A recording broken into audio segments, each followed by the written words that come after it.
നമസ്കാരം. അപ്പോൾ ദൃശ്യം 3 നമ്മൾ ഇന്നലെ തിയേറ്ററിൽ പോയി കണ്ടു.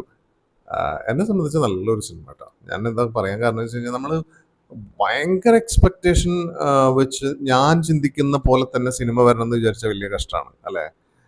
ഞാൻ ഇന്നലെ ഫസ്റ്റ് ഷോ ആണ് കണ്ടത്. ഇവിടെ വടക്കാഞ്ചേരി ഒരു ന്യൂ രാഗം എന്ന് പറഞ്ഞ തിയേറ്റർ ഉണ്ട്. വലിയ കുഴപ്പമില്ല. ആ റെസ്റ്റ് റൂം മാത്രമേ അവിടെ ഒരു പ്രശ്നമുള്ളൂ. ബാക്കിയൊക്കെ അത്യാവശ്യം വൃത്തിയും വെടുപ്പൊക്കെ ഉണ്ട്. നല്ല ഫിലിമും നല്ലതായിരുന്നു. അത് കഴിഞ്ഞ് ഓഡിയൻസിന്റെ പ്രതികരണം നല്ലതായിരുന്നു. എന്നെ സംബന്ധിച്ച് സിനിമ നല്ലൊരു സിനിമയാണ്. എന്താ പറയാ, ചീത്ത പറയാനൊന്നുമില്ല. കാരണം ആ മറ്റുള്ള ഒരു ഒരു ഫിലിമിനെ വെച്ച് കമ്പയർ ചെയ്യുമ്പോൾ നമുക്ക് ഈ സിനിമ ഇങ്ങനെ എടുക്കാൻ പറ്റുള്ളൂ. കാരണം ഓൾറെഡി ഒരു സംഭവം ദൃശ്യം ഫസ്റ്റ് ആയാലും സെക്കൻഡ് ആയാലും ഇതിലെല്ലാം അറിയാതെ ചെയ്ത ഒരു കുറ്റാണെങ്കിൽ അതിന് മറച്ചു വെക്കുന്ന ഒരു മാനസികാവസ്ഥയുണ്ടല്ലോ. അത് സ്വയം ഹാൻഡിൽ ചെയ്യേണ്ടി വരുന്ന ഒരു ഒരു അച്ഛൻ അല്ലെ, അതാണ് മോഹൻലാൽ അല്ലേ.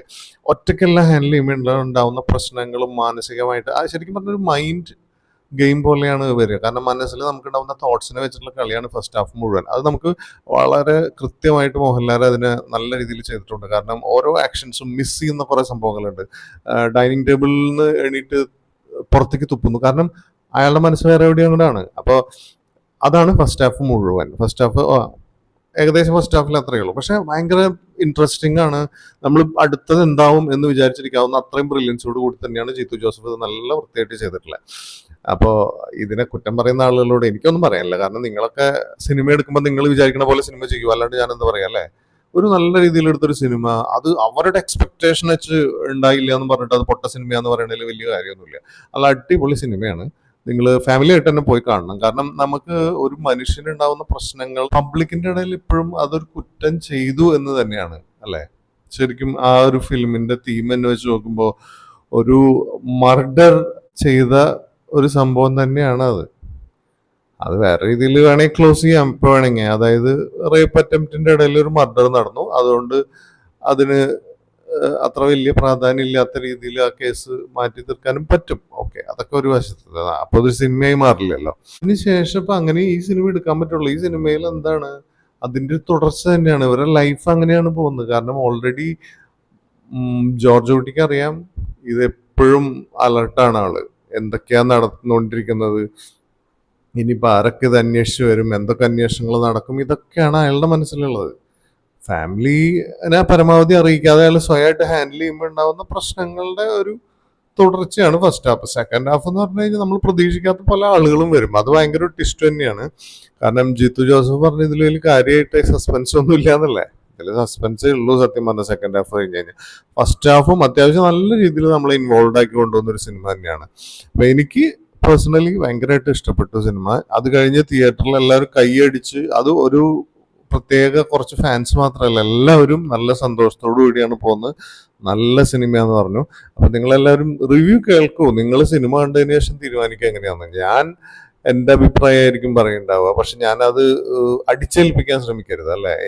ഞാൻ വിചാരിച്ചു ഈ സിനിമ അത് ഇങ്ങനെ ആവണം എന്ന് വിചാരിച്ചിട്ട് അങ്ങനെ ഇരുന്നൊരു കാര്യമില്ല. സിനിമയ്ക്ക് ഒരു ഫോർമാറ്റ് ഓൾറെഡി അവർ തീരുമാനിച്ചിട്ടുണ്ട്.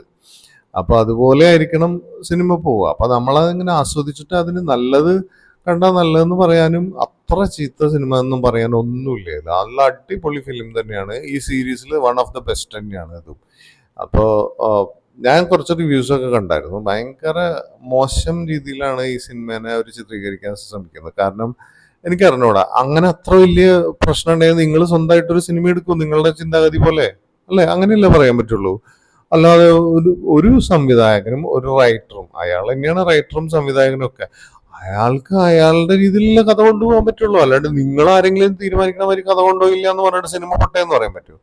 അങ്ങനെയുള്ള വൃത്തികേടുകൾ സോ കോൾഡ് റിവ്യൂവേഴ്സ് ചെയ്യുന്നുണ്ട്. അതൊരു മോശം പ്രവണതയാണ്.